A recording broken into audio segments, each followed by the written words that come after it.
조국 장관이 파이터가 돼가지고. 와, 엄청나시던데. 여러분들 그 조국 장관의 페이스북을 한번 날마다 보시면요.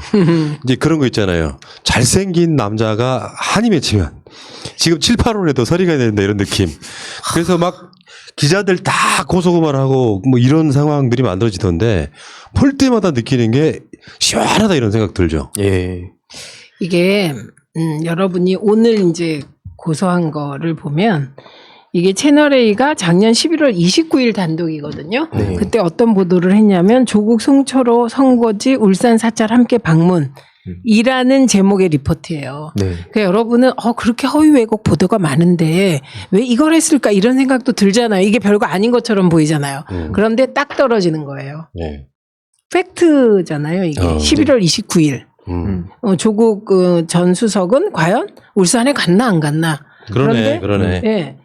만났고 울산 사찰을 함께 방문했던 팩트예요. 근데 알리바이가 정확히 있는 거죠, 이 사건은. 그렇죠. 그런데 이게 사실이 아니라는 거예요. 이게 허위 왜곡 보도를 한 것이죠. 네. 그런데 이게 딱 떨어지기 때문에 이런 것부터 하는 겁니다. 그러니까 예를 들면 표현에 있어서 논란이 되는 거, 악의적이다를 가지고 막 이렇게 공방이 되는 거 이런 거보다 이렇게 딱 떨어지는 팩트로 시작해야 이게 이제 이길 확률이 높아지는 거죠. 네.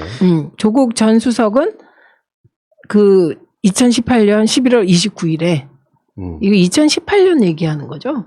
19년. 19년. 2019년 11월 29일. 예. 19년. 예. 그 2019년 11월 29일 날 간 적이 없습니다. 그런데 중요한 건 2018년 6월 13일 지방선거 직전 사찰을 방문했다는 거예요.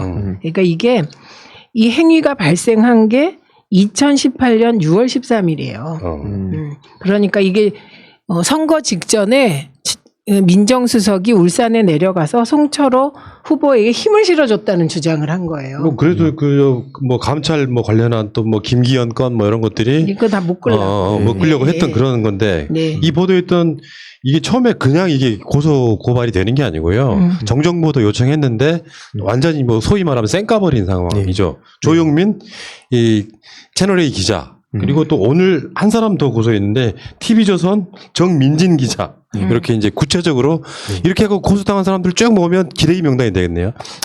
그리고 우종찬 기자는 지금 8개월 예, 구속됐잖아요. 8개월 법정 구속돼 있습니다. 이분은 그냥 유튜버라고 부르셔도 되죠.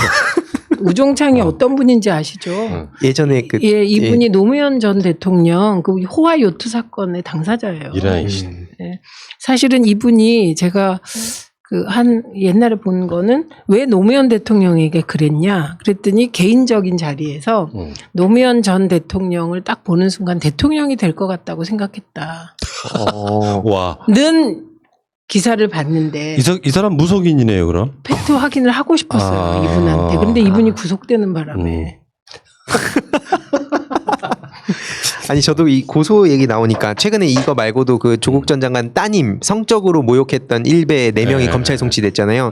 저도 지금 일베를 또 내일 고소를 하러 가거든요. 근데 이게 본보기로 저도 2명만 고소를 하려고 해서 일부 네티즌 분들이 왜 2명만 하냐 다 해버려야지라고 하는데 아까 약간 비슷한 맥락인 것 같아서 말씀드리는 게 지금 뭐 정치적인 견해가 다르다고 약간 조롱한 사람들도 있고 정말 저희 어머니에 대해서 막 성적으로 진짜 심각한 말을 한 사람이 있거든요. 예, 그걸 같이 섞어서 해버리면 마치 이제 일베나 이런 데에서는 이제 황희도가 그냥 정치적으로 욕해서 고소했다 이렇게 만들까봐 단계를 좀 밟아가려고 지금 준비 중이에요. 딱 떨어지는 네, 거. 누가 보더라도 이건 인간 상식 이하의 행동한 사람들 먼저 고소를 하고 그 다음에 이제 서서히 저도 고소를 해서 일베와의 전쟁을 저도 이제 지금 준비하고 있어서 확실하게 좀 바꿔야겠다. 특히 여성 혐오 너무 심하더라고요. 그러니까 조국 황희도 잘생긴 사람들이 고소를 시작하니까 뭔가 더 신난다. 근데 이게 문제는 고소가 아름답게 느껴진다는 거죠. 그러니까요.